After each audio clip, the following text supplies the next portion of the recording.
COVID-19 is a mammoth challenge testing human will, perseverance, and abilities that has created havoc since the end of 2019. It has also brought us together in ways we would have never imagined before. The persistence of our medical forces to protect, treat, and fight this global disease. The sheer will of our scientists and researchers to nip the battle in its bud and find sustainable solutions to this painful problem. The faith and determination of the general population to come out of this pandemic stronger, albeit sustaining unfathomable losses. In a bid to support our medical and scientific community, the Indo-US Science and Technology Forum announced a call for proposals for COVID-19 Indo-US virtual networks. The purpose was to encourage proposals that convincingly demonstrate the benefits and value of the Indo-US partnership to advance research and address critical challenges related to COVID-19. These virtual networks seek to encourage Indian and US scientists and engineers currently engaged in COVID-related research to carry out joint research activities through a virtual mechanism, leveraging existing infrastructure and funding. Amongst these warriors, one can spot the likes of Dr. Jayasri Das Sarma, Professor of Biological Sciences at the Indian Institute of Science Education and Research in Kolkata, India. With the COVID-19 pandemic seeming to be the most significant public health crisis of our age, Dr. Sharma along with Dr. Maria from the University of Colorado School of Medicine have been studying the coronavirus spike gene and the RDRP gene, in a bid to understand the rapidity and the severity of the infection spread in a human body. Their research forms part of the COVID-19 Indo-US Virtual Networks call announced by IUSSTF to facilitate a rapid response to the global challenge through collaboration, cooperation, and collective innovation. Dr. Jayasri joins us today on the COVID Calls video podcast to talk about her research, learnings, and identifiable milestones. We welcome you, Dr. Jayasri. It's an honor to have you with us today. Just to introduce, as you asked me to introduce myself, I am currently a full professor at Department of Biological Sciences at Indian Institute of Science, Education and Research, Kolkata, which is under the Ministry of Human Resource Development. And I am also carrying carrying a adjunct associate professor position at the Department of Ophthalmology, University of Pennsylvania, where I train myself for my postdoctoral work, and I spend a large amount of time to train myself in University of Pennsylvania for my research associate position and also senior research investigator. But just to give a glimpse of my career path, I did my PhD in collaboration with Indian Institute of Indian Statistical Institute, ISI, which you know is a statistical institute and very well-renowned institute in India, with another renowned institute in Indian Institute of Chemical Biology, Jadavpur. And I received my PhD in 1995 in the immunology and chemistry, and where, I worked on part of the cancer, but after finishing my PhD, I secured a postdoctoral position at Rockefeller Foundation program, which is as a research associate position at MRDG IISc, Bangalore. And then I moved to University of Pennsylvania to do my postdoctoral research, where I trained in neurovirology and cell biology. And in the year of 2001, by combining my expertise in neurovirology and cell biology, I received a advanced postdoctoral fellowship from National Multiple Sclerosis Society, USA, which helped me to obtain a research associate position in the same university, but in the Department of Physiology at University of Pennsylvania. And then from there, I was promoted as senior research investigator in the Department of Microbiology and the University of Pennsylvania in collaboration with Department of Physiology. And successively in 2004, I joined the Department of Neurology, Thomas Jefferson University, USA, as an assistant professor, and I served the TJU, which is known as Thomas Jefferson University, until 2008. And 2008, I was offered an associate professor position at the Department of Biological Sciences at Indian Institute of Science, Education and Research, Kolkata. And in the year of 2015, I was promoted to a full professor. And today, still, I am here as full professor here. And I'm also having adjunct associate professor at the Department of Ophthalmology, University of Pennsylvania, USA. And to give a very nutshell, the focus of my research, I work on multiple aspects of neuroimmunology, neurovirology, and neural cell biology of diseases. And especially my research is focused to understand the cellular and molecular mechanism of murine beta coronavirus, which also belongs to the same group like SARS-CoV-2, which is causing pandemic, and it is inducing neuroinflammatory demyelination and axonal loss, which are the two major pathological hallmarks of human neurological disease, multiple sclerosis. With that, I request Dr. Maria to introduce herself. Dr. Maria, please. Good morning, everyone, and good evening, friends. I'd like to thank Ms. Chaya and IUSSTF for giving us the opportunity to share our work with you. I completed my bachelor's in biology at the University of Chicago, my medical degree from the University of Illinois, and my neurology residency and neurovirology fellowship at the University of Colorado. During this period, I did research in tumor immunology with Dr. Hans Schreiber, in mRNA stability with Dr. David Shapiro, and in varicella zoster virus or VZV latency with Dr. Don Gilden. I was subsequently promoted to assistant professor, then associate professor, and in the past year I was promoted to full professor in the departments of neurology and ophthalmology at the University of Colorado. Currently, I see patients and I also run a research lab. I'm program director for an NIH-funded program project studying how varicella zoster virus, VZV, the causative agent for chickenpox and shingles, causes other diseases. Specifically, the lab studies how viruses produce aberrant inflammatory responses, resulting in clinical disease corresponding to the inflamed site. So specifically, varicella zoster virus can produce persistent inflammation in cerebral arteries or a vasculitis leading to stroke. And similarly, SARS-CoV-2 can produce hyperinflammation in the lung, leading to the respiratory failure that we see in COVID-19 patients. And with that, I'd like to introduce my colleague, Dr. Ravi Mahalingam, who can then tell us a little bit about himself.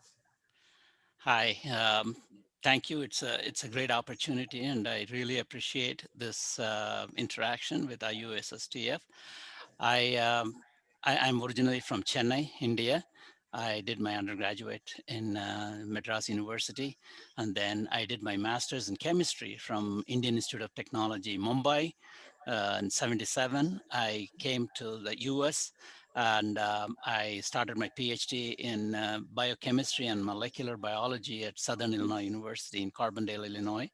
Then I moved to Denver to do my postdoc in mitochondrial biogenesis with Don Cummings. Then I moved over to virology, where I worked with Professor Don Gilden on varicella zoster virus latency and reactivation. And over the years, we have developed the only animal model for varicella zoster virus in non-human primates. It's simian varicella virus. And in our lab, we study latency and reactivation.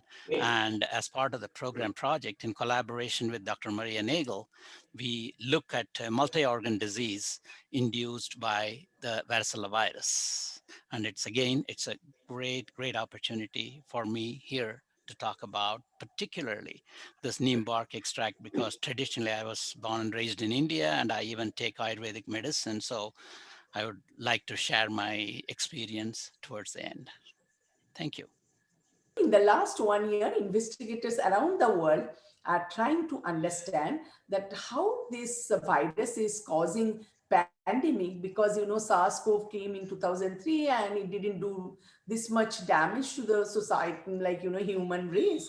But why it is so? So that's what in last 1 year, investigators around the world, have been rapidly investigating the ways to identify and screen new therapies to treat COVID-19 and to open human clinical trials.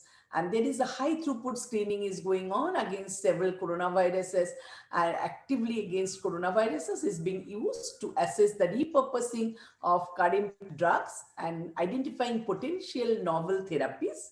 And while these candidates, we are screening these candidates, we realize that we need a preclinical trial in tissue culture as well as in, in vitro. So at the same time, we decided that developing of a potential vaccine has been initiated by numerous groups. And in this regard, coronavirologist and my group, in collaborating with several people in around the globe, is trying to attempt to leverage the reverse genetic strategies to study the structure function interplay of the virus host attachment protein, which is a spike glycoprotein, to design the therapeutics of COVID-19. And when this COVID-19 pandemic is going on from March 2020, there was several call for proposal to work on the SARS-CoV-2. And one of the call was from IUSSTF, and that was a networking grant. And that's what today we are working together, and you are hearing from us what is our aim. So that's what today we are. And we are very hopeful that very soon we will be able to find a in vitro virus-free cell culture assay system to test several new drugs and repurposing drugs. At the same time, also try to understand the pathogenesis by using the reverse genetics tool, as I have a large 20 years of experience to work with targeted recombination system as well as infectious clone. And thirdly, very recently we showed, as Dr. Ravi mentioned very clearly, that traditional medicinal plant extract we are using. So you will hear from us throughout that. So we thought that when people are working to find out the vaccines, we can also work on the nutraceuticals and the pharmaceuticals, and to find out whether we can do the immune boosting. At the same time, we can restrict the viral replication. With that, I think I'd like to request Dr. Nagel to say about our network project and how we came up with this proposal. Dr. Nagel, please. All right. So for my initial responses to the pandemic, when the first cases emerged in China, I was actually surprised at how rapidly it spread globally. But on reflection, I shouldn't have been surprised, given how we can so easily travel and spread virus to other countries. I think the scientific community has come together to meet the challenges with multiple publications on the clinical and molecular features of COVID-19, with a goal of designing therapies to, number one, inhibit virus replication, and number two, decrease the associated viral inflammation that damages organs, particularly the lungs. So in less than a year, non-human primate models of COVID-19 have been developed, vaccines have been developed, and several candidate antiviral and anti-inflammatory drugs have been put forth. And in particular, many agencies, such as the Indo-US Science and Technology Forum, IUSSTF, which we had referred to on previous questions, have provided COVID-19 funding opportunities that inspired this joint India-US collaboration with Dr. Jayasri and myself, and Dr. Ravi, and many other researchers to develop or to investigate how the neem bark extract may provide a pan-COVID therapy. And I'd just like to take a moment to discuss where we are in the state of treatments for the COVID-19 patients, and where we feel that with the directions that we need to go. So the development of novel broad spectrum coronavirus treatments is essential to address the current COVID-19 pandemic, as well as other future coronavirus pandemics. As Dr. Jayasri had mentioned, there's already been 2 outbreaks that, fortunately were not as widespread as the current COVID-19. Currently, our ability to treat COVID patients, particularly those with respiratory failure, is severely limited with only 2 options, and the third only available for emergency use in the United States. And again, these therapies aim to inhibit virus infection and or decrease the inflammation that is damaging the lung and other organs. So in the United States, remdesivir is the only antiviral drug that has been approved by the Food and Drug Administration, but it's only for hospitalized patients who require supplemental oxygen. It's not indicated for the severe COVID-19 patients on mechanical ventilation because no benefit has been seen in this group. The second drug in our armamentarium for fighting this disease is dexamethasone, which is a steroid, and it reduces the inflammation and can improve survival in hospitalized patients. There are several other drugs in clinical trials, so we still don't know, we still don't have the final results on the effectiveness of these drugs in preventing severe disease. However, some of these early studies, if there's some preliminary data that may indicate benefit, they're available for emergency use authorization. So in the US, currently the anti-SARS-CoV-2 monoclonal antibodies are available for emergency use authorization for outpatients who first develop symptoms and are at high risk for disease progression. So as you can see, we have very limited options right now to treat COVID-19. And many of these drugs have side effects, limited availability, and most importantly, they're very costly. So for instance, the remdesivir, which is the only FDA-approved drug, antiviral drug for COVID-19, costs $3,100 for 5 days of therapy for one person, which translates to about 228,000 rupees in India. So if our current research shows that the neem bark extract is effective against various coronavirus, it's a cheap naturoceuticals that can be readily available, readily produced, and is inexpensive and available to a broad range of people from different socioeconomic classes, not just people that can afford it or have good insurance. With that, Ravi, would you like to add something? Oh yeah. Oh yeah, I mean, this has been, I just wanted to give kudos to Dr. Jayasri Das Sarma because I have now known her for over a decade. She's a great virologist, and it has been a pleasure to collaborate with her. And having been growing in India, I have always felt that there is a wealth of information in traditional medicine. And it was such a very interesting story. A year ago, IUSSTF sponsored meeting to the date almost a year ago in Andaman. On most of the papers presented there were on coronaviruses. This is before COVID came into existence. Now COVID has become every day in every household topic. But Dr. Jayasri Das Sarma has made landmark contributions towards the understanding of coronavirus pathogenesis. It was almost right time. And one of the meetings that she organized, we have been talking about these herbal treatments, and one thing led to another.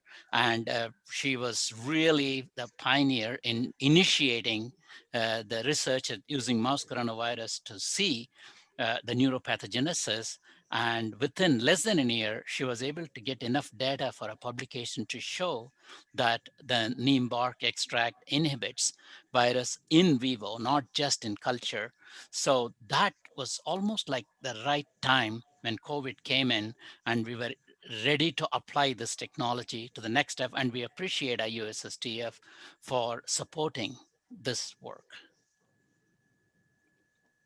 Let me start with that because, as I see that I have extensively using the mutant beta coronavirus, mouse hepatitis virus as my test system with the focus to understand the molecular mechanism of infection initiation mediated by a key protein called the virus host attachment spike glycoprotein.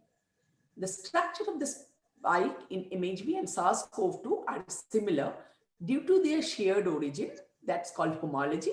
And this, along with studies on pathology and inflammatory responses, provided the necessary background and expertise in evaluating coronavirus, which allow us to propose therapies for COVID-19 pandemic. Our very recent studies, as like Ravi was mentioning, Dr. Ravi Mahalingam was mentioning, demonstrated that the neem bark extract, which is a traditional conventional medicinal plant extract, can reduce cell-to-cell fusion and of the beta coronavirus and the successive neuropathogenesis. And that is from another studies which showed cell-to-cell fusion of the beta coronavirus is one of the major determinant of viral spread and its associated pathogenesis, and that is attributed by the spike protein. So that's what, we are like tempted to take the challenge, and we believe that its use of COVID-19 will provide an extremely useful alternative therapy. As Dr. Maria said, that either it is not possible, so other therapies. So in that way, if we can give alternative therapy to prevent infection with minimum side effects, that will be excellent management of COVID-19. So taken this, we are excited to attempt to study whether neem bark extract can have therapeutic potential by binding with the virus host attachment spike protein. And from here, our proposal started. So now I request Dr. Nagel to say a few words about this part. Dr. Nagel, please. Okay. So Dr. Das Sarma explained that beautifully. Essentially, we want to target the spike protein, which is involved with virus entry and spread of virus to surrounding cells. It's an ideal target for therapy, and our hope is that the mouse coronavirus data will translate to the human coronavirus spike protein from attaching to the cell and promoting spread of virus. Ravi, would you like to add anything? Yeah, I mean, you have covered this completely, particularly the components within the neem extract. What stage it inhibits the replication was an important question. So as we answer more questions, you will see that our interest are really nailing down the exact component that inhibits and what stage of replication it inhibits. Me and my team, who you can see in IUSSTF networking run, like we are working together. But as Dr. Maria said, and thank you, Dr. Maria, for making that comment, that me and my team already exhibited that neem bark extract does inhibit the replication of SARS-CoV-2 in culture. And this work is done in collaboration with Sweden, because we didn't have BSL-3. And Dr. Ujjal Neogi, who is a scientist over at Sweden, he did this work with our research design, and we showed that some of the compounds, the extract, not only showing promising binding to the SARS-CoV-2 spike protein, as I said, it is a virus host attachment protein. It also binds to its receptor ACE2, and this work is done by Dr. Devnath Pal at IISc by taking the in silico computational models. So by taking the insights from my last 20 years of experience, to work with targeted RNA recombinant strains of murine coronavirus. In addition to neem bark extracts, we are designing an in vitro assay for screening repurposed drug to identify potential anti-coronaviral inhibitors by utilizing the coronavirus reverse genetics as a tool to exchange the gene of interest from different groups of coronaviruses, especially the human coronaviruses, in the background of mouse coronavirus. And that will enable us to understand the genomic control of the pathogenic properties and screening of antiviral drug compounds. So we are very hopeful that our expertise and the talented group of people in this networking grant, we will be together to put our hands and minds and brains together to answer. And by taking this preliminary data, it is in a very nascent stage, but we have a good lead on that. And as Dr. Maria said, that from next week onwards, we are sending the neem bark extract, which we used here for murine coronavirus studies, and they will take over from there, which you will hear in my successive answers. So Dr. Jayasri will be sending us the neem bark extract. We're excited to receive it next week. And we will be testing it can inhibit SARS-CoV-2 virus replication in multiple cell types, including human olfactory epithelium, since virus can enter initially through the nose, its effect, whether the neem bark can inhibit virus replication in pancreatic islet cells, because we know that diabetics with COVID-19 can have very high glucose levels. And we can look at some other human cell types with other collaborators in the US. Importantly, we're also going to be doing RNA sequencing on these neem bark extract treated cells. And this RNA sequencing will identify potential mechanisms by which this extract prevents viral entry into host cells. And if we could see these pathways and mechanisms. So as Dr. Maria said that we are going to send the neem bark extract, the question may come of why we are sending the neem bark extract, what preliminary data we have. As I mentioned already, neem bark extract is restricting the viral replication of SARS-CoV-2, and this result actually, it came from our very recent publication in Frontiers in Cellular Neuroscience paper, where my graduate student, Ms. Lucky, Mr. Ravi Kiran, and Mr. Abbas showed that neem bark extract inhibit murine beta coronavirus induced in vitro cell-to-cell fusion and viral antigen spread, because these two are the key checkpoint for virus-associated neuroinflammation. And that's what we are expecting, that NB may exhibit antiviral properties against SARS-CoV-2, because previously another group showed that it also works for HSV1. So by direct inhibitory effect on the virus host attachment spike glycoprotein, neem bark extract may attribute to the antiviral therapy. So spike protein is known to cause cell-to-cell fusion as well as virus host cell fusion. So the antiviral properties of NB are likely due to its ability to reduce cell-to-cell fusion by binding to the spike protein. So it cannot enter, it cannot spread, and of course, then the pathogenicity will be reduced. So this is the lead we have from our murine beta coronavirus studies, and that's what we started discussing, as Dr. Ravi said very nicely, that we discussed in the Indo-US meeting, which IUSSTF generally give us that opportunity to come, the US and Indian scientists together.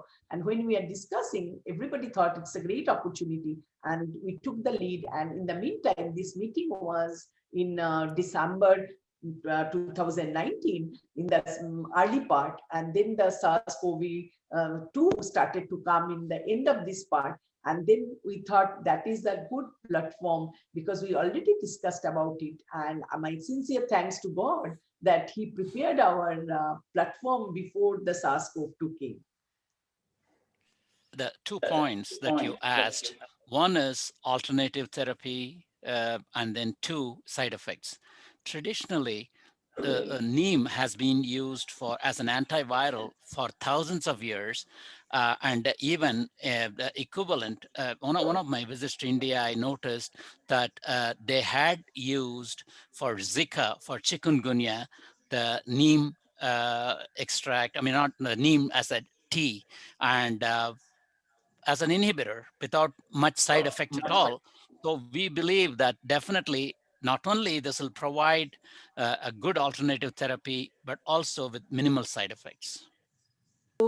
This is a very unique project. As I already mentioned, that we had a long discussion in the US meeting, and I'm very lucky to have a good team who are agreed to work on that. So as soon as the COVID-19 call came for Indo-US networking, we took this opportunity and we came together and we started to lay down our project. But in this, my role, at first, let me tell you, as I'm leading this project as a group leader from India, but the project will be a team effort, though it is led by me as a trained coronavirologist and immunologist and long-standing unique experience to work with murine coronavirus as well as human coronavirus SARS-CoV and OC43 and targeted recombinant strains of mouse hepatitis virus. I am using for decades as a test system to understand the molecular mechanism of infection.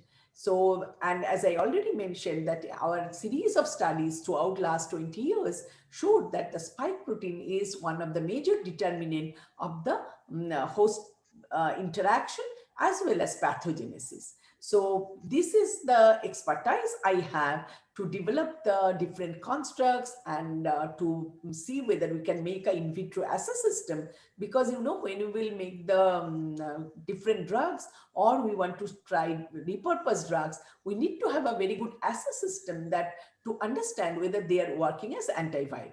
So when it came, when we are discussing, then three people from India came into this picture, and one of them is Dr. Devnath Pal, who is the computational biologist by in bioinformatician and computational biology by training. And the main computational thrust of the work will be led by Dr. Pal. His research group has extensively studied the spike glycoprotein in of MHB in collaborating with me, as well as he will help in doing the in silico work with the spike protein receptor, how Nimbuk extract is binding, what are the differences in between different strains. Whereas Dr. Arup Banerjee, who is also in this group, and he has lots of experience to work with BSL-3, and he is also a virologist. So he will be helping us to making the infectious clone and to carry over the project in RCB in Faridabad. And then from the US side, as Dr. Nagel is with us, she is leading from US part.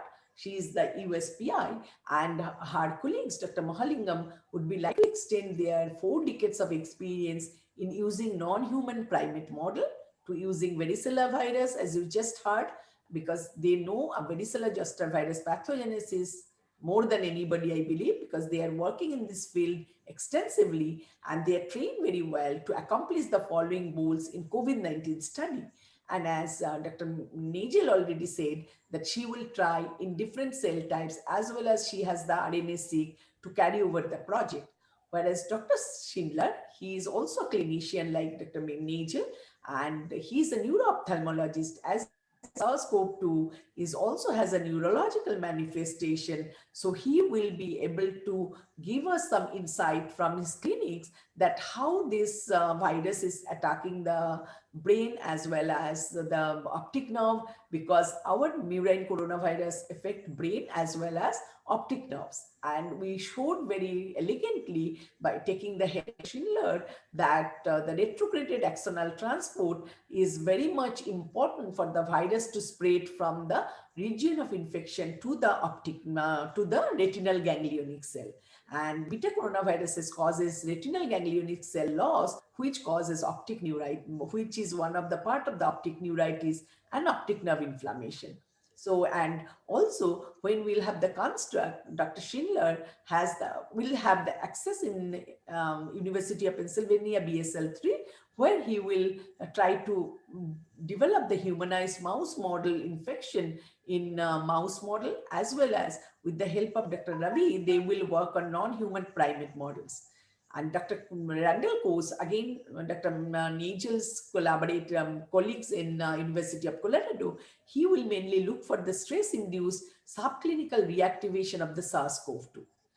And Dr. Koval from Emory University, he will mainly look for the lung cell biology of this virus, because this virus is mainly affecting the lung epithelial cells. And will he has long-standing record to work on lung cell biology. So he will measure the impact of SARS-CoV-2 E protein on nasal epithelial barrier function. And Dr. David Bloom, who is a herpes virologist, he is from University of Miami, will help to be an integral part of the entire effort against COVID-19 to study the SARS-CoV-2 latency in neuronal cell. So this is a good group of people who are working together to address one question. And I think that is very important. And I request Dr. Nagel and Dr. Ravi to say a few words about this team effort, how we are going to address a challenging question. So during these times, I believe that collaboration is essential to accelerate our discoveries of COVID therapies, as well as preventing doing redundant research in multiple labs and wasting valuable time. So as Dr. Das Sarma explained, we have multiple individuals in the US and in India working together. And so this combination of clinicians, basic researchers, bioinformaticians, computational biologists, as well as our ability to divide the research over labs that already have expertise in the specific components of the research will allow us to rapidly achieve our goal of trying to find novel COVID-19 therapies. And I would just also say that Zoom has really helped for our ability with this international collaboration to really come together face to face and discuss the status of the project. Value of collaboration, particularly with highly qualified international scientists, physicians, and computer experts, it cannot be understated. You know, the contributions from each one of our collaborators will help us to make big strides in the progress of this very important project. One of the things I'd like to say is, you know, the use of herbs in medicine is well known in India, well established, thousands of years. Now, it is an opportunity to bring the traditional knowledge and the modern medical knowledge, combine them and able to not only address this COVID has sort of provided an opportunity for this intermixing. And I'm sure in the future and future epidemics, future pandemics, we can definitely use this collaborative effort to address and quickly, with efficiently and quickly address with therapeutics, vaccines, and I have a lot of hope for such collaboration. And I'm really honored to be a part of this collaborative effort. First of all, I thank all my students for doing excellent work and their essays of my lab. And I think it's a very good opportunity for them also to coordinate with the US scientists and to see how we can take like the collaboration and network can be the key to address the challenging questions in science, like thinking about designing therapeutics against COVID-19, where each of our effort will be put together to make a successful project. And my sincere thanks to all my collaborators who kindly agreed and coming out from their comfort zone and trying to help to address this COVID-19 pandemics, as well as the IUSSTF for giving a need of the hour project proposal, like call for project proposal and funding our project. And my sincere thanks to you, Chaya, for taking time to overview this project and to let people know what we are doing. With that, my sincere thanks to everybody, and I hope we will be able to come up with the solution and find the therapeutics not only for the SARS-CoV-2, but as well as pan coronavirus and maybe other infectious diseases also. Thank you. Exactly. So much, Thank you.